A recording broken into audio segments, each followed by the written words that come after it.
nhà rồng nè nhà rồng trồng oxy nền giọt tê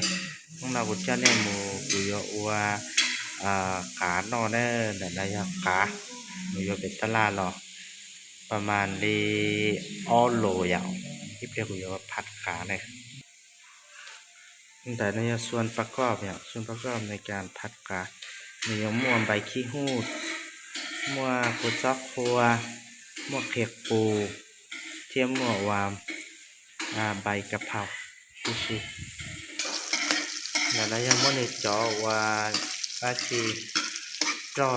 ขาจอจะรอเกี่ยมมั่วจะเอาเนาะกี้ไปยังมั่วผัดจับขาเนี่ย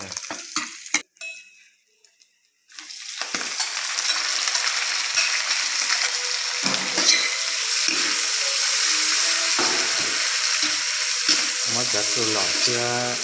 มันจะหล่อที่อันเด็ก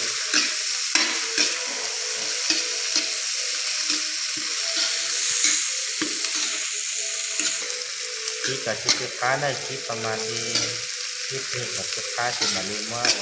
สองขาจะหลับจับกี่จะสุดหล่อนะที่ค้าแต่เจ้ห้องเราไม่จะว่าขาจะหลับกี่เนอะ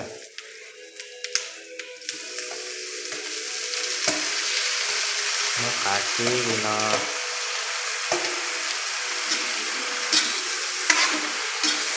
ขั้นตอนในการชี้เยกี้จนทั่วในโยเสีย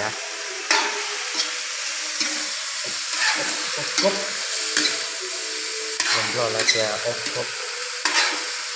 เพื่อจะแบบว่าที่เราโยโลเสียเองผมไม่เขาได้แน่เราเจ้า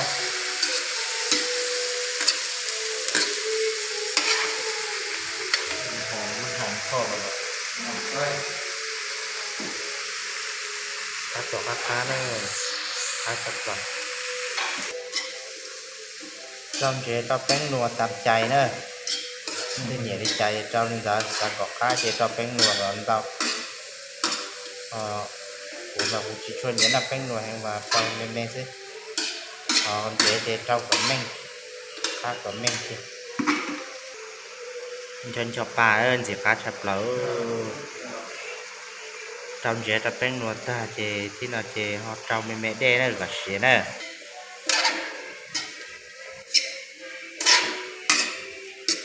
trong mình mẹ đê đâu có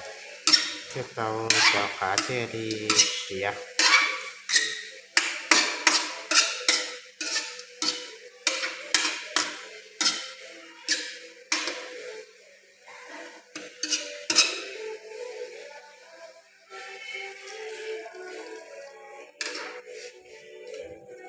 cho mẹ đê ốp đỏ mình xế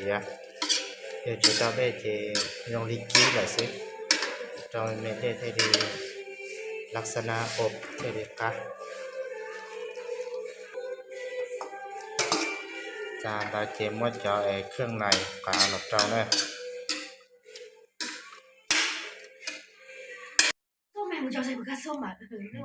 chả nóว่าtao xế này nữa tao xế gì không hay dùng đi nào